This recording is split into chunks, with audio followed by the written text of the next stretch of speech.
Hello,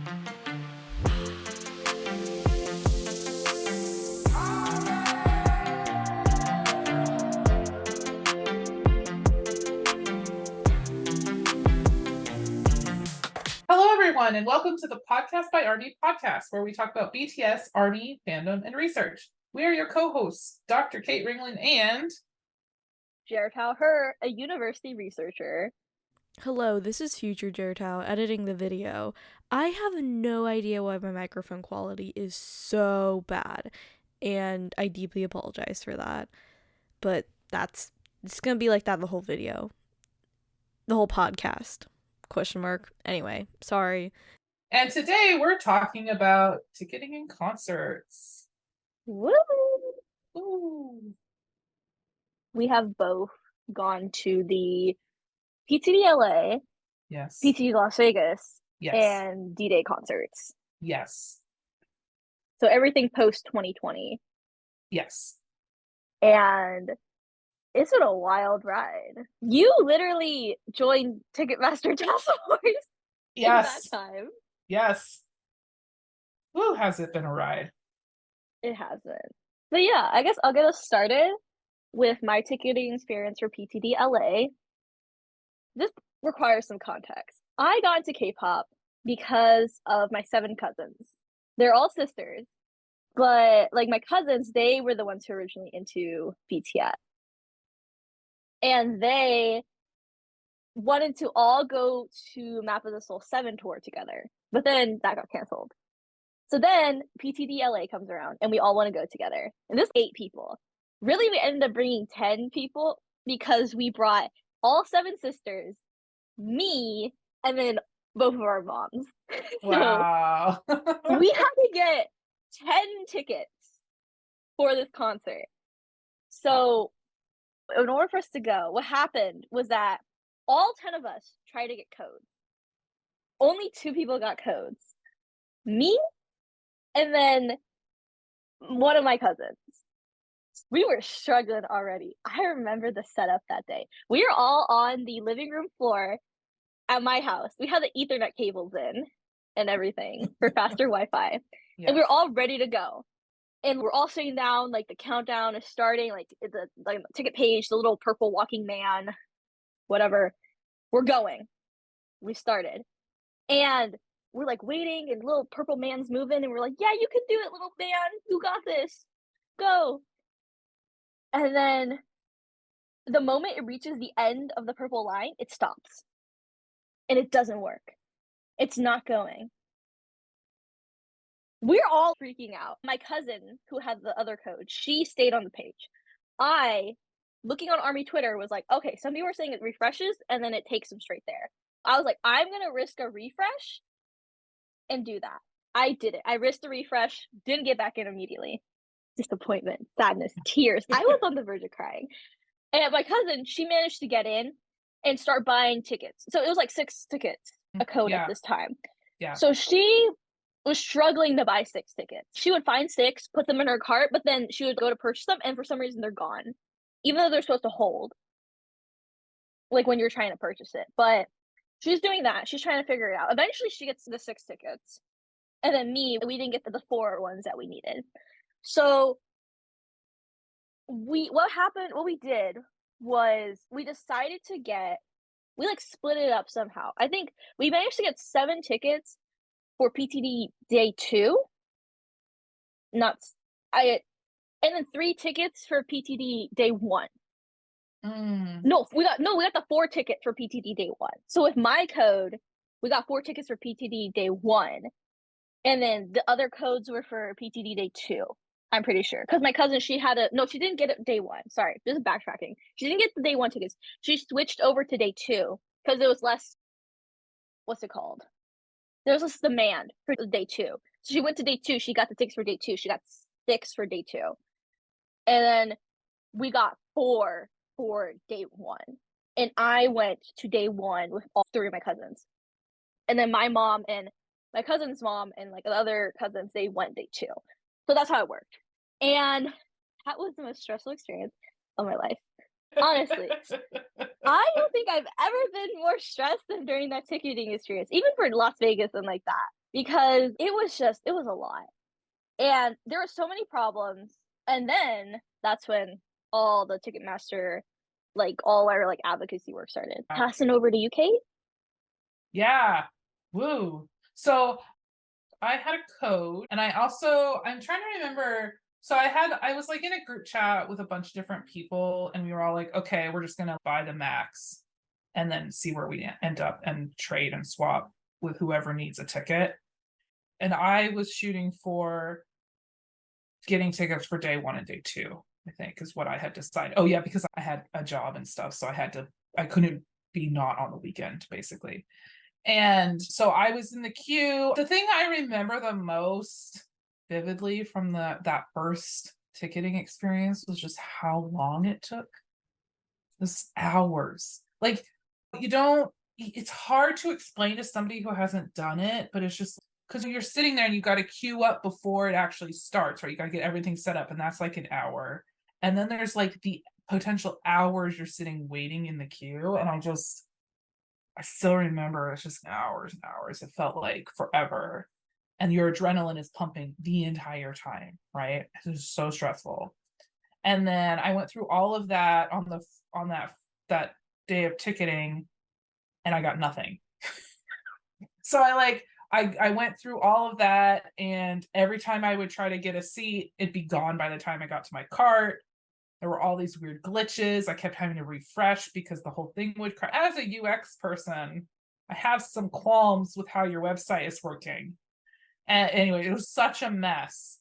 And then I don't remember what ended up happening. I think it was like I came back later in the evening. Oh, my friend had messaged me because she had gotten tickets. So I was like, okay, there's at least something maybe for me to go at least one of the days.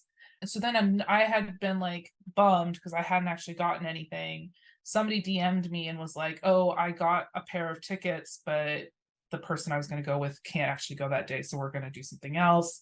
Can I sell these to you? So I ended up with day 1 tickets, pretty decent day 1, I think in the 200s. So a pair for day 1.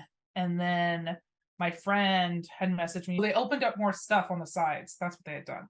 So we went back in after the frenzy was over, and we got right off the edge of the T, the top of the T for the state. So we got some side tickets in the 300s, like later in the evening. So I was able to go to day 1 and day 2. Yeah, just like that intensity. And then of course that was just like the start of it, because then everything was a hot mess after that with Ticketmaster. But yeah, good times. That was the PTD LA experience of all of that intensity, and then the kind of just like it's over in such a blink of an eye, because you're just like that 15 minutes of just like frantically trying to get something and then not getting anything. It's wild. Yeah, I really do sympathize with that type of experience. It was hard. It didn't have to be that stressful. That's the thing. It didn't have to be. But on the Ticketmaster side, it got really stressful. Because Ticketmaster interface sucked, it really sucked that things glitched out so much. And just, I cannot deal. I cannot deal.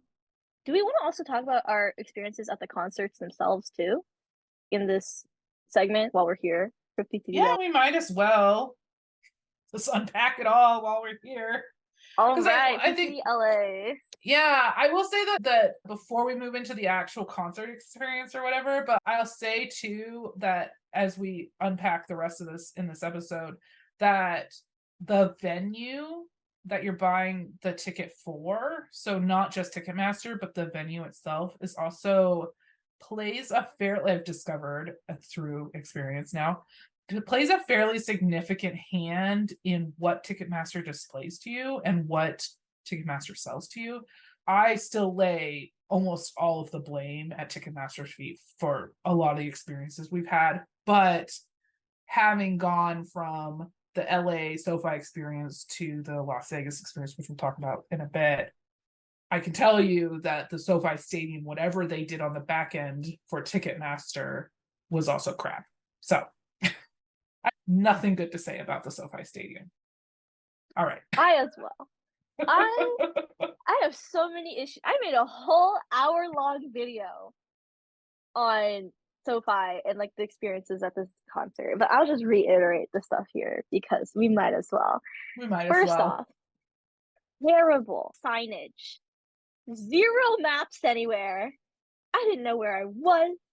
There were ads playing on the little screeny things instead of maps or any helpful information. Like literally Like, any good information. Yeah. by the way, this is a trigger warning because we're gonna talk about claustrophobia and crowd rushing. Yeah. And skip like 10-15 minutes ahead to save yourself from that. Yeah. But I remember we got there a little late because my cousins and we went to the Line store before we went to the concert. So we went to the Line store, we were there all day, and we got some merch and like that, and then we went to the concert. And when we went to the concert, it was like only an hour 30 minutes before the concert was supposed to start. We had a stressful time getting there. Let me be real. I feel so bad for my cousin, my older cousin, she was driving, and we got the directions wrong. First off, there was like this part where we thought we could go through, but we couldn't to get to our parking lot area. There was supposed to be like a road that we could drive through to get to the parking lot area, but it was cut off, and you're supposed to go around instead. But we didn't know that. No information about parking anywhere. Anyway, but so we had to go all the way around, and then we officially got to the right place. But then my Google Maps was like mapping it weirdly, and I thought that like we were supposed to go further down. So I was like, we need to go further down. But it turns out we didn't. So we had to U-turn and come back and then go into the parking lot area. Finally got to the parking lot area, parked far away from the stadium, started walking. And when we get to the stadium, okay, it's my worst nightmare. Just long ass lines of people everywhere. It's a sea of people, Kate. And we are parked directly across from where we're supposed to enter. We have to go all the way around the stadium, basically, to get to the gate we're supposed to enter. What basically happened is that my cousins and we are in a sea of people. We are holding hands, and we are trying to wade through this sea. It is the most stressful thing. I said this ticketing thing was really stressful. This was even more stressful because it was like packed, and we're like going down the line, and we're asking people, we're like, hey, is this like this area? And they're like, no, you have to keep going down. We're like, okay, thanks. And we're all going. Thank God it was armies. Thank God it was armies. And we're going down, and then at a certain point, we're all in line. And okay, this is gonna be hard for me to recount. There's trauma here. There's trauma. Anyway, but we're like in line. We finally get to our gate, the right one. At this point, the concert hasn't started yet. And we're all stressed. Everyone around is stressed because it seems like the concert's gonna start late for some reason because they're not letting people in. Security is way too slow, and they're not letting people in. And I'm just holding on to my cousins at this point. And at a certain point, they stop doing security checks, and we all start rushing in. There's multiple things going on here. First off, we're rushing in. I don't think it would have been as bad if people didn't think the concert already started, because army's already cheering in the stadium really loudly because there's music videos playing. So there's a lot of cheering, a lot of people being really hyped, and people outside the stadium thought that the concert had already started. So a lot of them were like, we need to rush to our seats, right? So I'm holding on to my cousins as we are pushed through this sea of people entering the security gates. Like those security things, they're supposed to beep. They're all beeping, like as we're all walking through. No bag checks, no anything. We're just getting through into the venue. And we finally get in. We're in the concert area. We sit down. By the way, this whole time, we haven't eaten. I haven't drinking water. And I have to go another 3 hours for this concert. I am dying. Okay, my first BTS concert experience, the concert itself, amazing, wonderful. My experience at the venue, terrible, horrible. And just, it was so bad. And then we're sitting in our seats, and okay, this is another layer to this whole situation. Okay, there were 2 girls standing at the front of the stairs because there's 2 people who sat in their seat in our section. And during the VCRs, people started yelling at them because they're standing in the way of people's view. And I take in mind, I was 16 at this time. I don't approve of 16-year-old me's actions. I recognize now that her actions were stupid, and I could have really hurt someone, or someone could have hurt me. And this was not the proper reaction I should have had in that situation. I stood on the very edge, right next to the staircase. I was one of the closest people to them, and I could see people yelling at them. And I was pissed too, because I was like, "You're ruining my view that we paid for." And I walk up to them and like, "What's going on? What is wrong with you guys? Why are you standing here? This is a safety hazard. This is not cool. You're blocking people's view." And they're like, "There's people in our seats and like that." I'm like, "Did you talk to a security guard?" They're like, "Yeah, but they didn't help." And I was like, "Okay, you need to figure this out." And I started yelling at them. And then there was someone else in our section who got a security guard and actually made them come up, bring them up. And then the security guard, they took those two girls and then they basically helped them get their seats or get new seats or something. I don't know what happened after that, but then that happened. And then I went back to my seat and everything. And then they were gone. But then after that, more people came into that area. It was like, hey, thank God it was armies. They literally blocked the entrance to the staircase. Yeah. They were standing right there. There was multiple people standing in the area, and they were blocking that area. And I couldn't enjoy the concert to the fullest at that time because I was so stressed. And if anything bad happens in this moment, there's no bag checks. Because, okay, let's give context to this. Kate and I, we are both American. We live in America. I was born in America, lived my whole life with this, and all throughout elementary school, middle school, and high school, we had active shooter drills. So I was scared, trying to enjoy myself at this BTS concert, but I was very scared of the possibility of there being a gun in the stadium. Yep. I was very scared. Okay. That's basically my experience. I'm going to pass it off to you, Kate. Pass the trauma baton. Woo! This is, listeners, it only gets better from here after we finish this section, okay? So bear with us. Yeah. So very similar experience with day one, except that we got there at 3. So what, the show started at 7:30. So we were there 4.5 hours early. I was with my mother. Imagine me and my 70-year-old mom. And I want to note as well, my mom wasn't with me, which is why I was unhinged on that day. Imagining you trying to yell at people with your mother sitting there, that would have been interesting. Anyways. Yeah, so I was with my mother, and she had never been to this kind of concert in this size of crowd. And it's not like I've been to a ton of these things, but I have been to stadium concerts before. The audiences and the concerts I've been to in the past were much less trustworthy. Anyway, we got there at 3. I immediately lost my driver's license in the rental car somehow. It was never found. There were 2 other army that pulled up into the parking space next to us. They helped us literally take the car apart. We could never find the driver's license. Don't know what happened. So then I was like frantically, are they going to let me into the stadium? Because I don't have ID. And there was this very strict, you must have your ID that matches your ticket thing.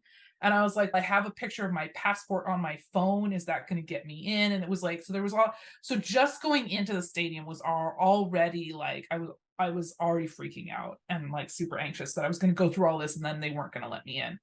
Ironically. So ironic given later in the evening how things went. Anyway, so then we get to the stadium and we're walking around trying to figure out where things are and find our gate and all of this stuff. And of course, no signage, everything you said. And the people who were employed to direct people, it was also their first day at the stadium, it seemed, because they knew nothing. I think they were literally flown in from Nevada or something. They literally knew less than I did about the stadium and its policies and its services and its, yeah. And of course there was no internet, which was another big thing. So I could use Twitter through my phone's self-service. I could use Twitter, so I could tweet out, but my text messages weren't working and I couldn't pull up websites. And the Wi-Fi, of course, was also not working at the stadium. So we were like trying to communicate and find other people that we were supposed to be meeting up with, and that didn't go well at all. And so I was able to get to Twitter and tell people what was going on the ground. and get some messages from people about what was happening in other parts of the stadium and stuff, but it was like communication was really poor. And so eventually my mom and I just decide we're just going to go find our gate and just stay there and just wait to go inside, because like it was clear there was nothing else. We weren't going to stand in merch lines, right? That was never going to be the thing we were doing. We were just there to just try to make sure we were going to get in on time and everything. So we basically sat in front. We weren't up against the security, like we weren't the front of the line, but we were like, there was like maybe, I don't know, 50 people in front of us kind of line to get through security. So it was like there was a crowd when we got there, but it wasn't very bad. But then of course, by the time the gates were actually open at like whenever they were supposed to open, I don't remember, because we sat there, we could hear sound check, we like sat through all of that. And then while we were sitting there, of course, the crowd got bigger and bigger behind us. And then people got closer and closer, getting closer and closer together. And we were like trying to keep elbows out to make room for ourselves. And then at some point, somebody passed out near us. And so they had to bring an ambulance through, and that moved the crowd. So we were a lot more crushed together. And then they had at some point opened the gates to let people in, but it was like we weren't moving. We were like, what is going, and it turned out there was only like 4 metal detectors for like our entire entrance. Basically, they were not ready for the size of us, which is weird to me, seeing as they sold the tickets. They should know how many people were arriving. But yeah, so it was going so slowly that we were not moving, and we were fairly close to the entrance. So it was weird that we had been standing there for so long and not moving. And then there was a security guard right in front of me, like literally in front, like he was like in front of my face. And he yells, okay, we're going to let everyone through, just don't push. No, they said that for us too. He was like in my face, and I'm just looking at him like, are you stupid? Anyways, then of course everybody rushes the gate, and we're just moving along, and I'm holding my mom's hand, and we're trying to move along and get through. And there was another older woman next to me, and they were a family that also had a toddler, and I was like freaking out for them.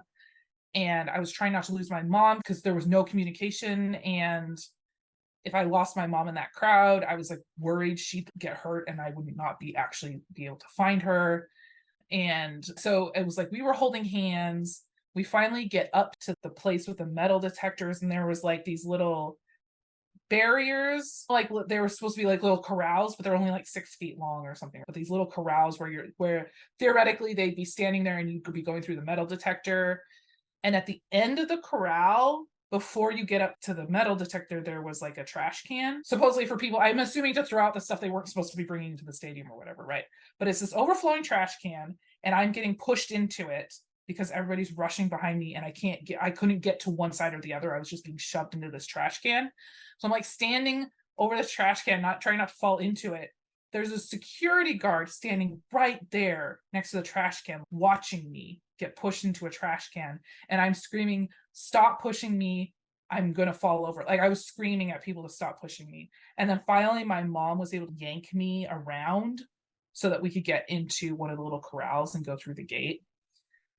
And so we were one of the people that actually got to our seat, and we actually had time to go to the bathroom because we'd been sitting there for 4.5 hours.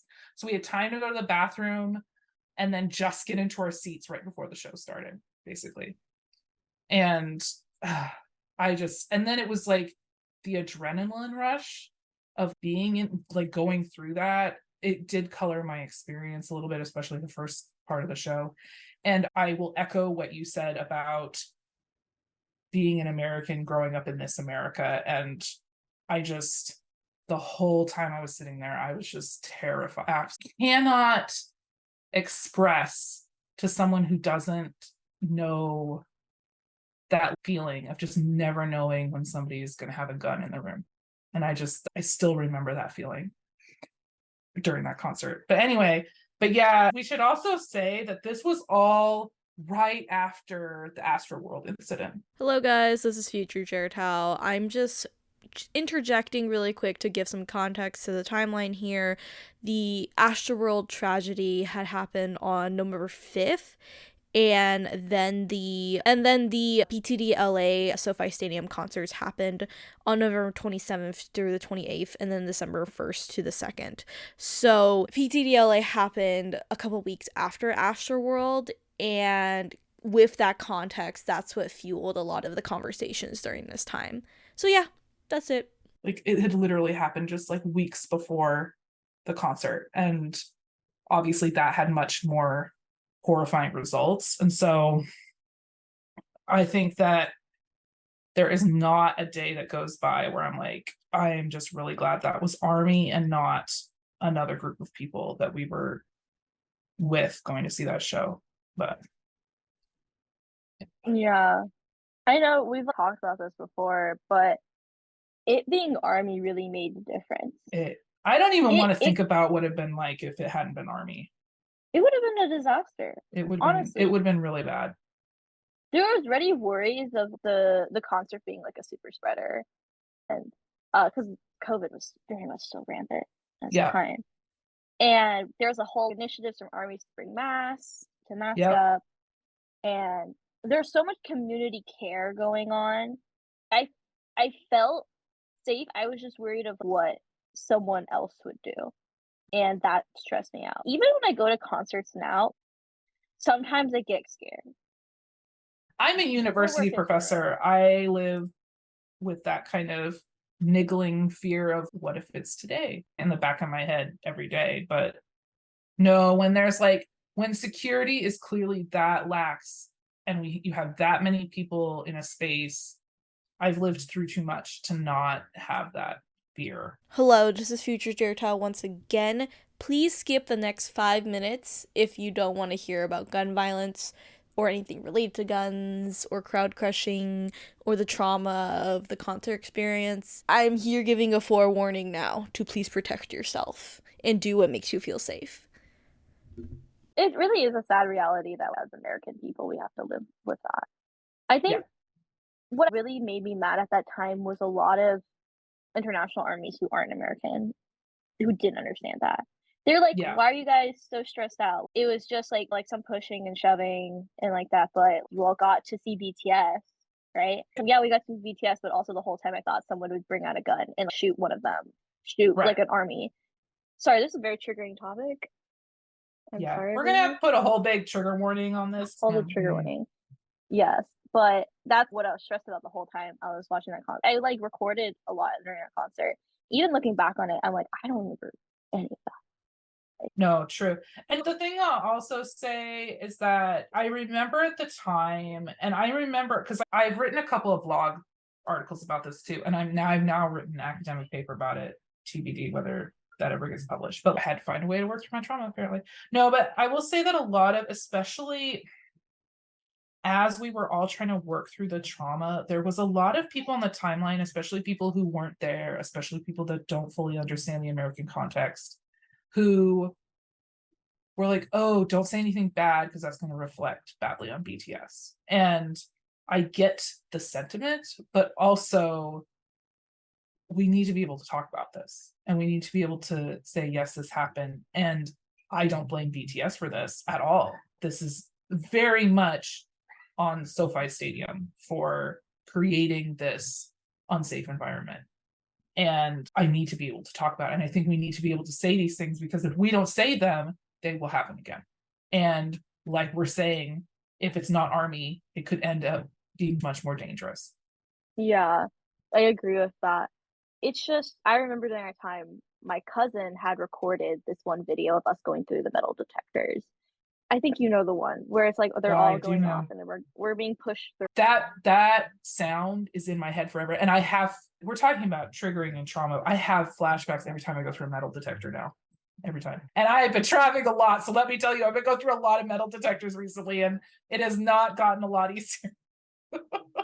I'm talking about it, so clearly I'm doing something, but yeah, no, that is still I can still remember that vividly, that holy we are walking through and they are just beeping and beeping. Yeah, and with that as well, I remember I posted a video on Twitter and I tagged SoFi Stadium and then a bunch of people found it and retweeted and everything and shared it. And what happened was that at night, it wasn't even the next morning, I had news reporters DMing me asking me if they could use the video for the news.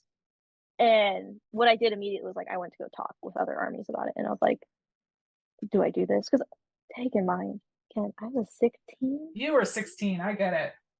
Little 16-year-old me did not need that much responsibility on her shoulders. Yeah. But so I was like, I need an adult. I literally told, I was in my group chat and I was like, I need an adult right now. Because everyone was asleep, right? It's really late at night. And I needed an adult. And they're like, and then one of my mutuals talking to me about it. And she was like, don't do it. You don't want them to like, it looks like a news channel. You don't want them to like somehow twist it and be like, oh, BTS made an unsafe environment for their fans. Because 100% that is exactly what the news would do. They would not at all be blaming SoFi for any of this garbage. They would definitely be, the only thing people would hear is BTS, and that is the last thing we want, for sure. Yeah. And then my cousins the next morning, because I was so asleep, they woke up and they told me like, yeah, it was on the news. Like we saw it, like when they went to get breakfast at the hotel. And they were like, yeah, we saw it like on the news. I don't remember what they said about it really, but they like had a spotlight for it in that morning. And they were talking about it, and I like told them at that time, I was like, yeah, there's like a news reporter who like direct messaged me on Twitter about it. And they're like, what? Like, what do you mean? And I was like, I said no to them because I was like, please don't take that video. There is a fear as armies that like we never want to be the reason why something bad happens to BTS. And that is a real fear. And that whole experience, I want to be an academic. I have to talk with journalists. My nightmare, Kate. My nightmare. Talking to journalists is a whole nother thing. But yeah, I agree in this instance, just staying away from that mess, especially in the heat of the moment when it had just happened. That was the best move on your part. I don't think I even would have talked to a journalist then. I'd happily talk to one now, 3 years later, after I've processed a bit or whatever, but certainly not then. No, I think it was a lot at that time, but that was PTDLA. Great performance though by BTS. Yes. Oh my god, getting to hear On live for the first time. Yeah, that was great. I was gonna say, seeing Blue and Gray to Black Swan live, life-changing.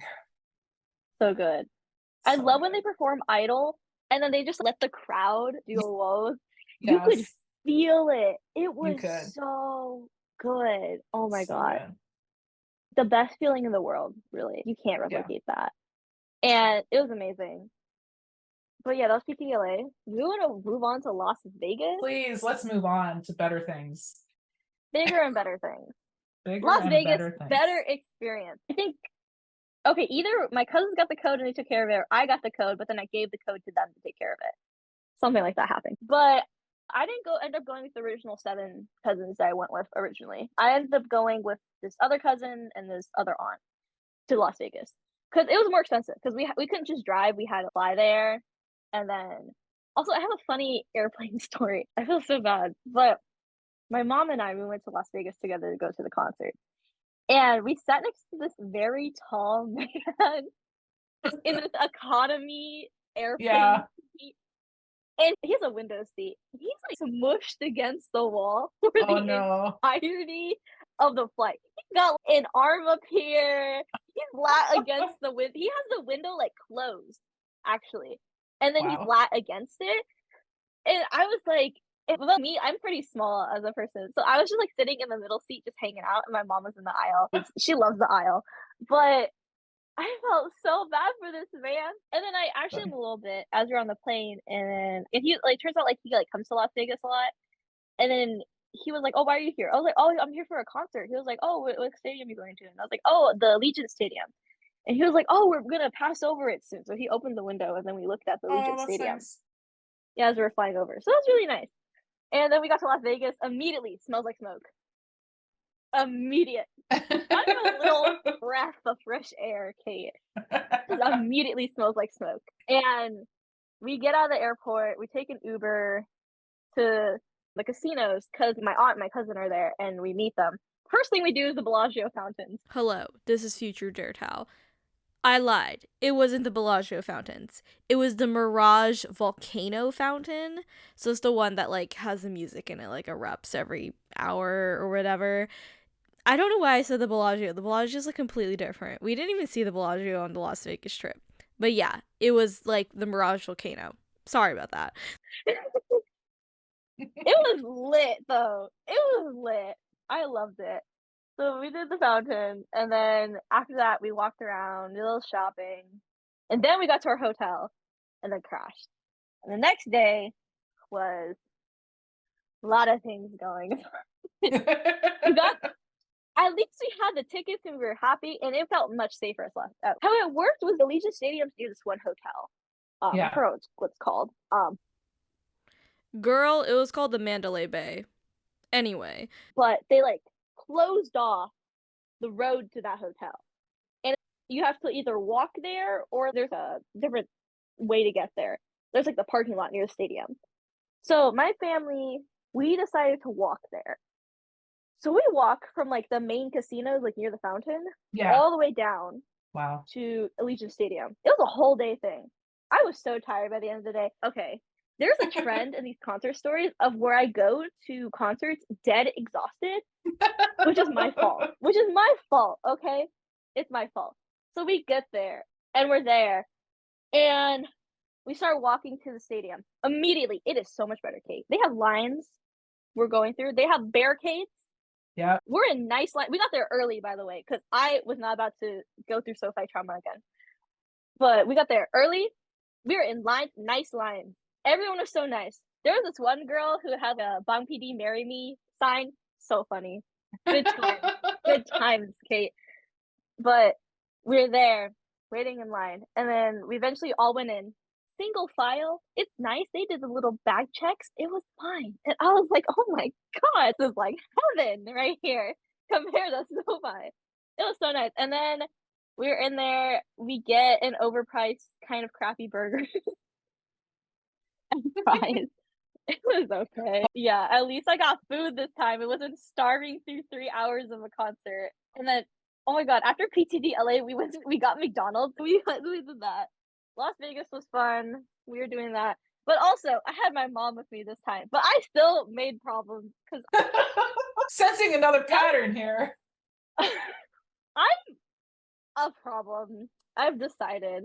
Younger me was a problem. I know now because I've gone to university. I'm like in university now. I know now I need to check myself. I cannot be inserting myself into situations. Let's not do that. But what happened was that we were at the concert before the concert started. And what happened was that it was like the four of us, and then we were sitting next to this big group of very younger teens. Mm-hmm. It seemed like they were there by themselves. It didn't seem like they had their parents or anything. Hmm. But what happened was that there was a girl who was supposed to sit next to like my mom, I think, on the edge. And the teens, I could hear them conspiring. Okay, they're like one of the girls was like, "Oh, I can't sit here. My tickets are up there." And then one of her friends was like, "Oh, just sit here, right?" So they just sat there. And then there was the person who actually had the seat who came up and was like, "Oh, there's someone in my seat." And she was like, "Oh, is this your seat?" And the girl was like, "Yeah, it's my seat." And I was like, "That's a lie." And then the lady, she leaves. I follow her because I'm like, this is an injustice. I follow her and I tell her, I'm just like, hey, that girl, they were talking about taking your seat. You should get a security guard and talk about it with them. And she's like, okay, yeah, thank you. And then I sat down. And then the girl comes back with the security guard. What happens is that the kids start trying to argue with her or something. And then there's an army mom in front of us, by the way. She turns around full on in her seat. And she's, you need to move out of that seat or talk with this lady so that way she lets you sit there. Or the security guard over there is going to kick you out and you won't be able to get back in. And shock, Kate. Shock in this situation. I'm like, oh my God. Like, this is like way too much. This is before the concert even starts, by the way. So then what happened was like that girl and then the lady whose seat got taken, they like talked about it, and then the lady was like, "Oh yeah, I could just take your ticket." Like where the girl was sitting, so she could sit with her friends. Yeah. And I was like, in my head, I was like, that was such an easy solution. Like, Why didn't the girl just ask in the first place instead of lying? I don't understand that. Okay, it's fine. Whatever. Yeah, that happened. And then my mom was really mad at me because she was like, why'd you insert yourself in this situation? And then I feel so bad for my mom for having to deal with me. Oh my god. If I had me as a daughter, I would have an aneurysm every day, Kate. My mom dealt with me on that. Now that I'm older, I'm very much that was a stupid decision. I could have gotten that girl and her friends pissed or something, Yeah. or something bad could have happened. So I should have just left it alone. Shouldn't have said anything. So now I recognize that. I'm not gonna say anything. But yeah, in future concerts, didn't do that. So it's not a trend. It's not a trend. I don't do that. We don't do that. But yeah, that was Las Vegas. Went there, had tons of fun. The carts were, oh my god, the carts were so fun. I love like them going all around the venue for Las Vegas. And then yeah, that was about it. It was pretty good. Very solid. I love the permission. Okay, some people are haters to Permission to Dance concert series. No, I oh my love god, I that. met this one girl at D-Day, and she was like, "Yeah, I didn't go to any of the PTD concerts because they didn't play any of their old songs." And I was like, "What are you talking about?" I think I must have gone to a different concert than she was informed Yeah, about because that was the weirdest thing to say at a D-Day concert. Anyway, sidetracking. Okay, off to you, Kate. What's your experience at Las Vegas? yeah, so I got a ticket and I'm trying to remember. So I had a friend who uses a wheelchair. So I decided we would just sit in ADA seating this time around. And of course, the venue made it super duper easy to get ADA seating, unlike SoFi, which and then Ticketmaster glitching it out and everything. So that was a whole mess. But the Las Vegas situation was much easier. It was way less stressful. Ticketing is still a bit stressful, but it was like way less stressful. I was able to get in, get the ADA seats almost right away, and then just get out and then be done and be happy with it. And then yeah, like you said, the actual concert experience itself, I got us a hotel that was like 2 blocks from the stadium. So we just walked across that bridge and we were right there. We did not stand in any lines whatsoever. We just walked right because we were like, no, we're not going to go early. We're the opposite. We're like, we're not going to stand there for 4.5 hours like we did last time. That was bad. So we were like, we're just going to wing it and we're just going to get there an hour before the concert starts, whatever. And then so basically when they open the gates. And so we just literally, we stood in 0 lines. We just walked right in. We walked right up to the metal detectors, have them search our stuff. The security guard was super friendly and asking us like which was our favorite members, all that kind of stuff. And my mom was joking with him, and it was just like, it was great. And then we just walked right in and we got our nasty $11 hot dogs. Do not recommend. They did not taste good. The ADA seating was like up at the top of the sections, and it has this little platform things, and it was loose chairs. And so we all just sat in the folding chairs, and we had a really nice view because it was unobstructed by people standing because we were raised up on this platform. And yeah, so it was like night and day. And then the security guard that was by our ADA seats was like very into the music. And so she was dancing and grooving while the concert was going on. Yeah, so it was great. It was literally night and day between the two. I just like cannot express how different it was. And it's all because the venue actually knew what it was doing and like actually cared and had people like knowledge about the venue, but also not being weird about the performers either. The difference was just amazing. So yeah, so that was a much better experience. It was funny. I was on a plane 2 days ago and I heard these people talking about the stadium because they're football fans or something. And they were like going on and on about it. And they were talking about when it was built and like all this stuff. And I was like, oh yeah, I've been there. I was there before all of you. Really No, exciting. literally. Wasn't Literally. BTS one of the first big events in SoFi? Yeah, because it was right after COVID. Anyway, I don't know. Anyway, it was just really funny because they were like all talking about football, and I was like, oh, I've been those stadiums. I know what you're talking about. Yeah. That was a really nice concert experience you had. I just wish I didn't cause problems. We all have our own flaws. Honestly, actually, I'm just saying now, I am in a different life spot than you and have different priorities now. But if I had been in your situation with those teen girls lying about the seat, I would have said something. So you're not alone in that. Even though I am not normally somebody that would intervene, I would have been the army mom being like, nah, this is not going to work. Turning around in your seat, Yeah. 180 degrees. Like, yeah, no, I excuse would have been, me. that would have been me. I would have been like, I'm sorry, but I've been listening to this and I can't take it anymore. You all need to work this out or get the hell out of the stadium. Yeah, but it shouldn't have come. I shouldn't have intervened as someone who is younger. It very clearly should have come from an adult. Because I don't know. That's my opinion on it. I don't think I should have said anything or done anything. And the girl would have figured it out eventually too. Like the lady who like was. Oh gonna yeah, sit there. I'm sure she was probably already on her way to get security, but yeah, it's fine. You didn't die. I just like I don't know. I apologize to my mom so much about it already. I'm just like, hey, I'm sorry, no problem. Yeah, that was Las Vegas. It was okay. It happened. It was okay. It was great. I love Las Vegas. I think just the vibe of Las Vegas. Las Vegas is so good for BTS. I agree. Oh, I will say that I absolutely loved the fact that the whole freaking city was purple and our Uber drivers knew what was up because they were like, you're like our fifth army group today. And so they were all excited because they were getting all this extra money from us. They were all excited, very into it. We went to the exhibit thing, whatever it's called. So I took my mom to that. So we spent an afternoon doing that the day before the concert. And so it was really nice. And yeah, it was really fun, but I don't love the town normally. So it was a positive experience for me. It was nice having a positive. Yes. It was a temporary state of the city. Yes. That was really nice. It was really nice. Yes. Yeah. I could see purple everywhere. I remember walking because I like got to walk down the strip to the stadium, and I would see armies everywhere. And I think even though my feet were dead by the end of that, I was still very grateful that I was able to like see so many armies in one space. Yeah, out and about.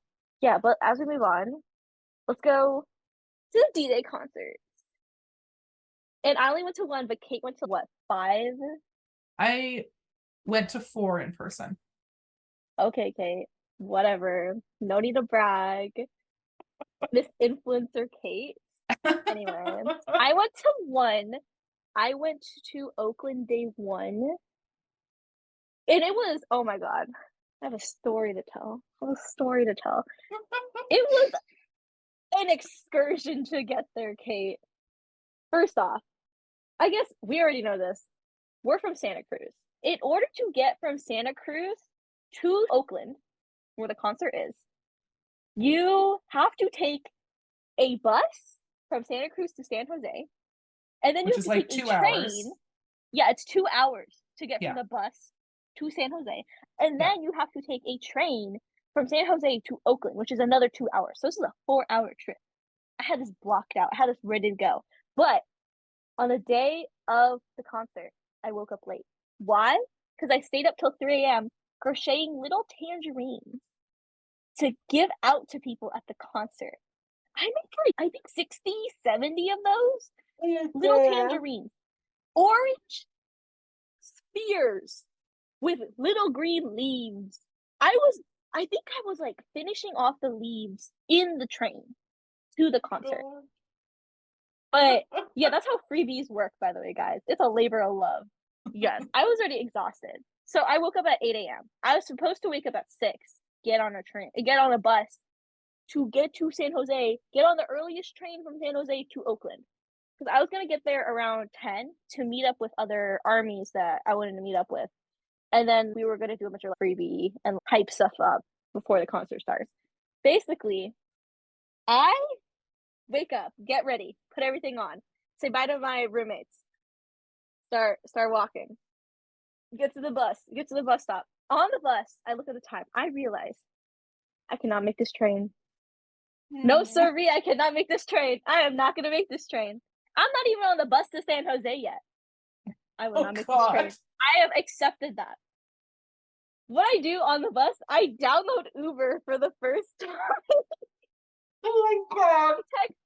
my mom and my cousin, who I'm gonna meet up with at the D-Day concert. By the way, I'll tell the ticketing story for D-Day concert in a bit. Hold on, we're still on this story, the trip story. We'll tell that in a bit. But the trip, I called both of them. I'm like, I'm gonna go in an Uber to get to San Jose to take the train to the Oakland Arena, and they're like, okay, cool, do that. I'm literally like in the I get off the bus. The Uber is right there. I hop into the Uber. This really nice guy, by the way. He had a really nice car. But in addition to all of this happening, we need to preface all of this. I have motion sickness. Oh no! I get into this man's Uber. He has to drive through the Santa Cruz Mountains. Yeah, we should tell people who don't normally get motion sick can still get motion sick on this highway because it is curvy. Yeah. I wasn't able to take my motion sickness medicine because I hadn't eaten anything. So what I did is I was eating a sandwich in this Uber driver's car, and then I shotgun some motion sickness pills at the same time. But we're moving already. We're going, Kate. You know how it is in Santa Cruz. It's like the moment you're like away, you pull away from downtown area. Yeah. You can get on the highway right away. Yeah. So we're moving. We're going. And the whole time I am in this Uber driver's car, at one point he asked me, "Oh, were you trying to get to the train station, right?" And I'm like, "Yeah," because when did your train leave? I believe it was like 11 something. And Yeah. he looked at the clock and he was like, "I don't know if we're gonna make it, but I'm gonna try." On the perfect highway to San Jose, speeding, Kate. I swear he was speeding. And I'm in the back of his car eating my sandwich, and I'm so hard to not throw up in this car. It's a really nice car. There was a certain point in time where I was just holding a hand over my mouth and closing my eyes. And I was thinking in my head, I was like, I cannot throw up in this man's car. I cannot do that. And by the way, context, the whole time I've been doing this, I'm wearing a full orange outfit with a little green sprout on top because I'm a tangerine. Because for the D-Day concert, people either were all black or all orange. And I was a tangerine. So I'm dressed up like a hooligan at this point, looking like this. And then, in addition to that, I was carrying a large black plastic black trash bag because, context, I was carrying a sign in it that had QR codes of where to buy the D-Day album. I had the code for Amazon Music, and then iTunes, and then everything else on this little sign. No, it wasn't a little sign, it was a big sign. Because I put it in a black bag, because I didn't want to walk around carrying a sign with a bunch of QR codes and Yoongi on. I'm like in this man's Uber car, and we're driving there. We barely make it, by the way, to the train. I'm like, I get out of the car, I go, "Thank you so much." I'm running, I get on the train. The moment I get on, it pulls away. Oh my god. I've never done something that close in my life. Never doing something like that ever again. And the train ride goes smoothly. It's really nice, actually. The train workers, they were asking me where I was going because honestly, I had to get up on, and I was going to the concert.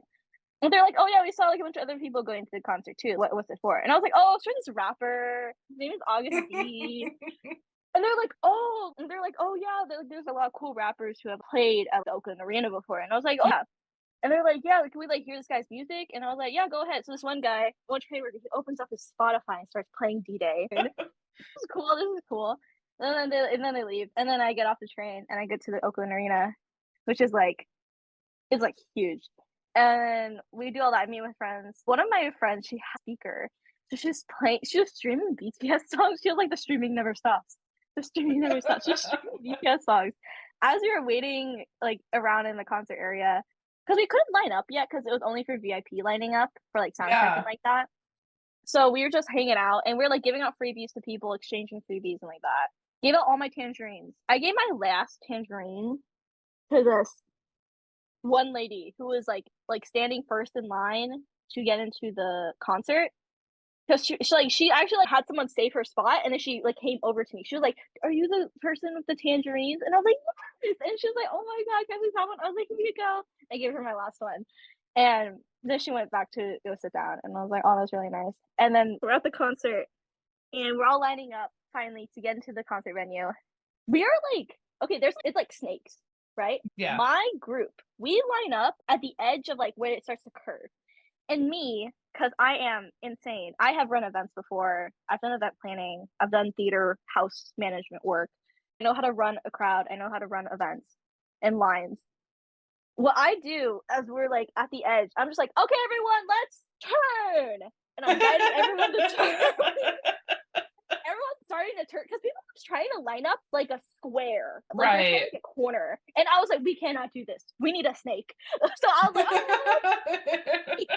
And so I just direct the entire line to turn, and then they turn, and I'm like, okay, cool. They'll figure it out on the other side. They did that.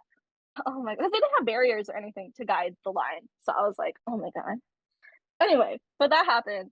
Now to backtrack with the ticketing story. Okay, how about Kate, you share your ticketing story and then I'll share mine because I've been talking for too long. Yeah, so my ticketing story is like we had a group chat of my friends and I, and only a third of us got codes. The giveaway for codes seemed like pretty small.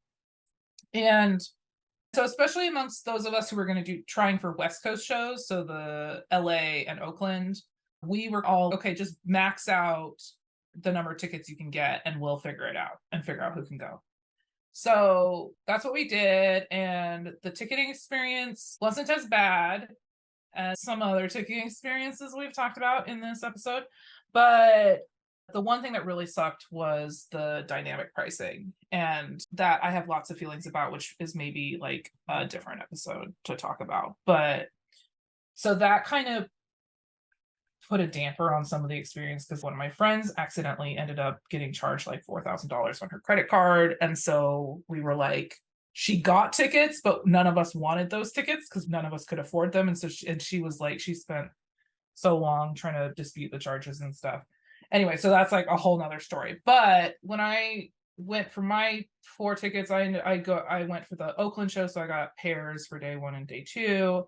So I ended up going to those, and then through my friends was able to get day 1 and day 2 LA tickets. And the day 1 tickets for LA, I remember it very vividly because I was laying in bed and my friend messaged me and she's, okay, I have 1 extra GA ticket for the floor for day 1 at the Kia Arena. You need to go with us. And I was like, do I though? Do I need to go with you? And I was like, are you going to camp? And she's, yes, we're going to camp. And I'm like, I don't know about this. But anyway, so then a quick 10-minute existential crisis later, I was like, I will be very angry with myself if I miss this opportunity to do this. That's the story of how I got my 4 D-Day tickets. And then you proceeded to be missing from the lab for the next 2 months. And then I proceeded to, yeah, basically every other day I was like, oh, time to go to a concert. Bye, y'all. No, it was so funny during the time in the lab though, because we would be in a lab meeting and we're just like, oh, Kate's not here because she's at the D-Day. It's okay, good times. I guess you camp though. Knowing you, I was like, I didn't know how you camp. It's a story. I wasn't going to. I got a hotel and I was like not super invested in the plan. And then I got there and everybody was like, oh, we have a really big tent. We're all just hanging out. And we have Korean chicken wings. I'm like, if you have Korean chicken wings, I guess I'll come sit in a tent with you. So yeah, so now then we ended up like the night before the concert, we ended up all coalescing in this tent and it was super fun. We got like maybe 1 hour of sleep total because it was terrifying. We were like, we're on the sidewalk in a tent on the streets of Inglewood, which I grew up in the area. Inglewood has a reputation, let's just say. And I wasn't actually scared about the reputation. I was scared about the fact that we were basically on this huge arterial and we could feel the cars as they rushed past us. And we were all like, all right, everyone, legs towards the road so that if a car bumps off onto the sidewalk, at least we only lose our legs. That was the mentality of the tent. And so we were just like, we're like, all right, we're doing this. And so it was really fun because it was like midnight, and me and my friends were just walking around the empty Kia Arena parking lot. It felt like we were in high school again 20 years later. It was really fun, but I don't know I'd do it again. It was fun the one time, and now I've said I have done that, and I will not probably do that again. I We don't got think BTS good. are ever going to do floor seats again. That's the thing. Oh, please, never again, please. But it's not actually that great of an experience. It was nice to be that close for the concert, but yeah, the whole experience was not. It was not worth. I would not do that for a whole BTS concert. That would be too much. That would be crazy. But just the physical toll on my body, I just because I got 1 hour of sleep, and then we got up at 3 or 4 a.m. It might have been 3. We packed up our tent, and we were basically standing in lines until we got onto the floor. And then once we were on the floor, we could not sit down because we were all packed in there. There was a one point between the sound check and the actual show where I was like, I'm not going to physically make it if I don't sit down for a minute. I was sitting on the floor and the security were yelling at us, but I was like, I can't. I'm not standing up for a minute. But then once the actual concert started, I could no longer feel my body. So that it worked out. But yeah, the physical toll. And then afterwards, I was in rough shape. It's like you don't do an Olympic sport the entire day.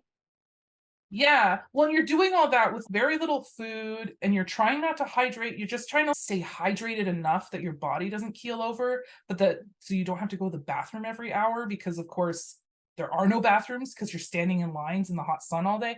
I don't know. It's just, and then of course, once you're in the arena on the floor, you're not leaving. If you leave the floor, that's it. You're done. You're not coming back in. So if you got to pee, you got to hold it if you want to keep your spot. That's wild. I could never, but I'm glad you went through that experience. Good for you, Kate. Good for you. I'll say though, it's interesting because the way the tickets worked out, I had floor the first day of the concerts, and then I got increasingly further away from the stage each day that I attended. I was in the 100s for day 2, and then I was like further back in the middle of the 100s for Oakland day 1, and then I was at the very top of the 100s against the back wall for day 2 of Oakland. And honestly, that might have been the best view of all of the seats. I had the one at the top because I could see the whole stage. Because like when I was on the floor, it was really cool when he was in front of me, because I was like, if I just moved a little bit, I could almost touch him. So that was a whole thing. Like, that's a whole experience, and it was worth having that experience. But I couldn't see the show at all. Like when he was up on the stage, I could only see him some of the time. If he went to the other side, I couldn't see him at all. I had to look at the video, and I could only see part of him. It was only when he was actually on my side, because I was on the side near one of the little stair things that he was performing on. Anyway, so I have really good shots of him right there on that little stair platform thing. But the rest of the time, like when he was playing the piano, couldn't see him at all. I was basically watching the screen like I'm at home watching the screen. So yeah, so it was interesting actually then experiencing that, but then also experiencing like the further away where I could actually see the whole thing, and then see all of Army, like the Purple Ocean at the same time. It was that. So both seats were really good. Yeah. Personally, I am a high up seat believer and truther, because I think with the D-Day concerts in particular, because parts of the stage like lift up early, and you can't see that if you're on the floor. Like you No, you see it can't see it moving, at all. but you don't get to see Right. like the drastic change of the stage as much. I'm a believer. And also I love like how at BTS concerts in particular too, there's the Army Ocean. If you're on the floor Yeah. or closer to the bottom of the stadium, you can't see that as well. Right. It's really nice being able to see the entirety of the Army Ocean, and then seeing like how the waves go. I'm a high up. I'm a 200s believer. Okay. Yeah. No, totally. And I think that there are obviously there's different kinds of experiences for different people. And I didn't even talk about all the experiences like from the floor and stuff that I'm not going to get into in this episode, because that is for a whole other episode. But I really do think that there is no bad seat, basically. Every seat has its benefits, and you're getting something out of it. Because I'll say for the floor, the Kia Arena was the loudest. I've never been in a place that was so loud, like ever.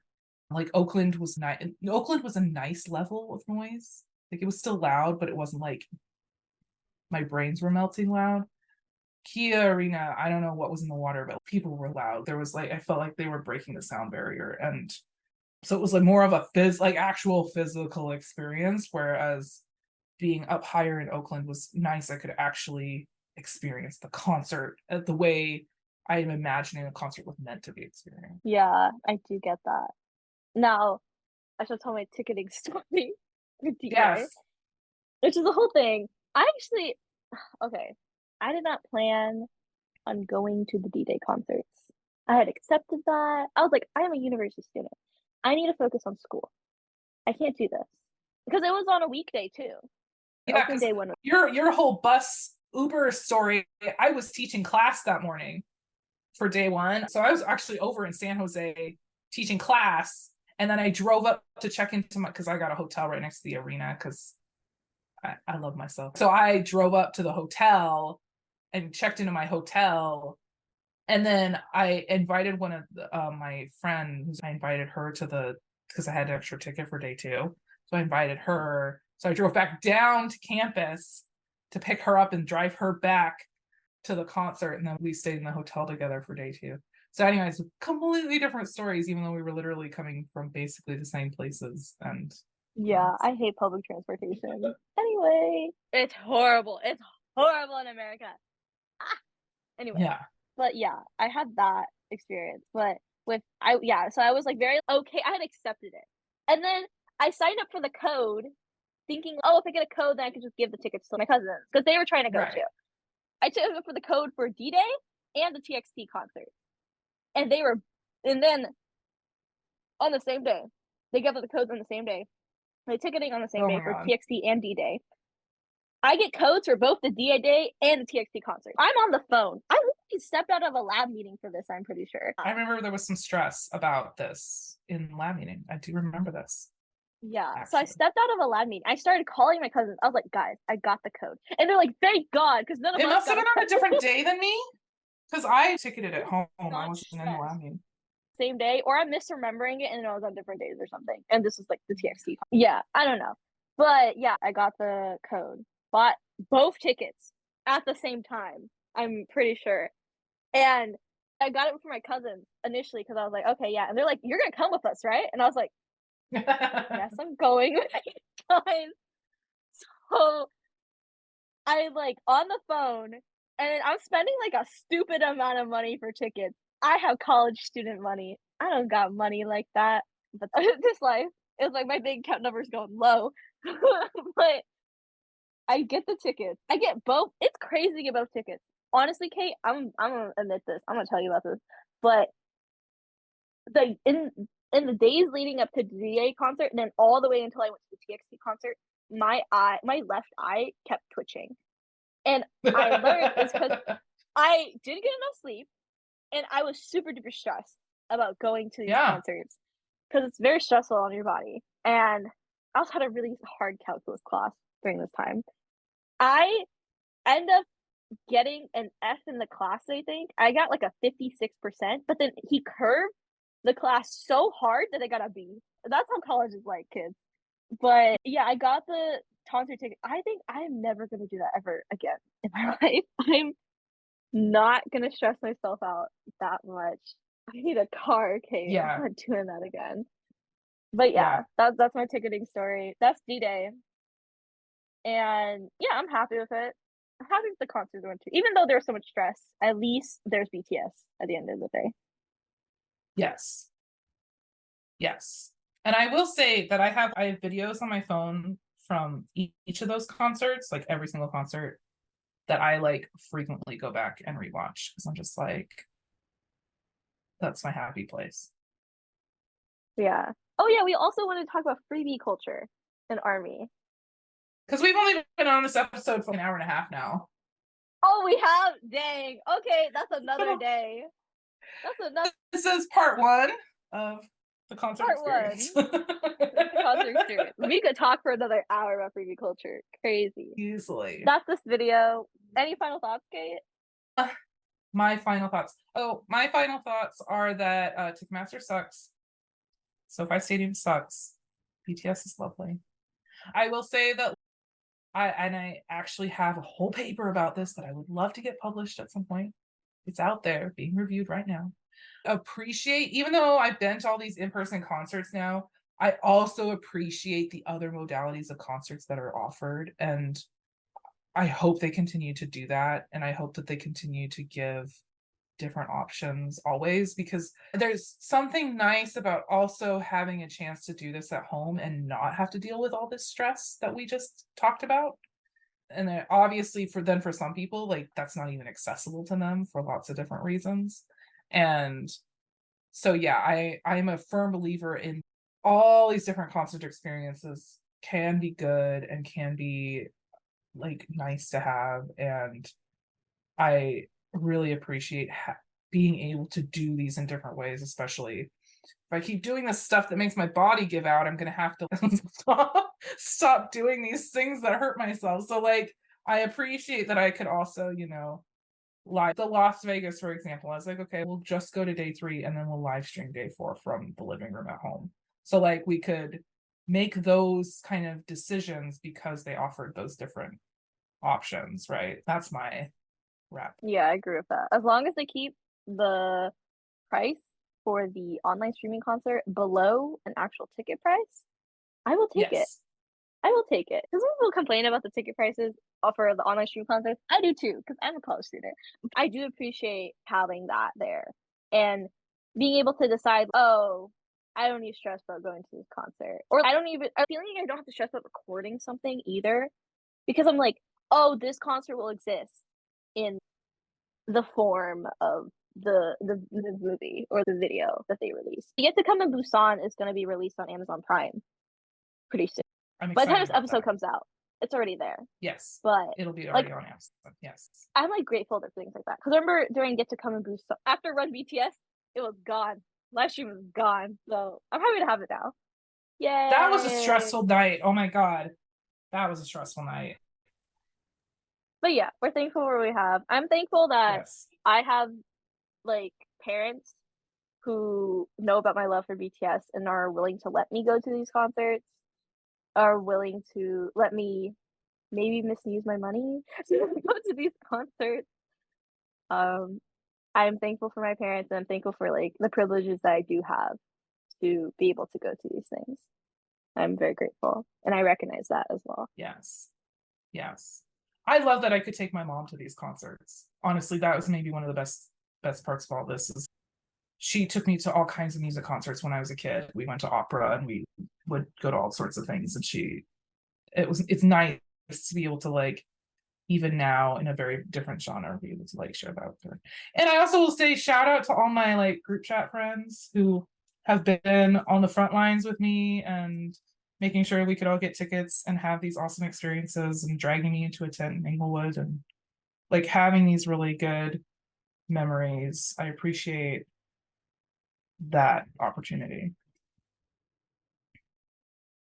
Yay! Yay! We did it. We talked about concert experiences. That's this episode. Thank you all so much for watching. Have a wonderful, lovely BTS-filled day. Go watch a concert, like one of the online ones, if you have access to them, to watch that. And as always, please remember to stream BTS. Always stream them. Forever and always. LOVE. I love BTS. Let's stream them always. Stream. I guess at this time when the episode is out, Golden will be out. Fully stream Golden, top to bottom, as always. And whatever else has been announced since between now and then. Yeah, maybe secret BTS OT7 album. Ooh, no, we're not having that. They wouldn't do that to us. With nervous sweats. Anyway, thank you all for watching. Take care. Bye. Bye.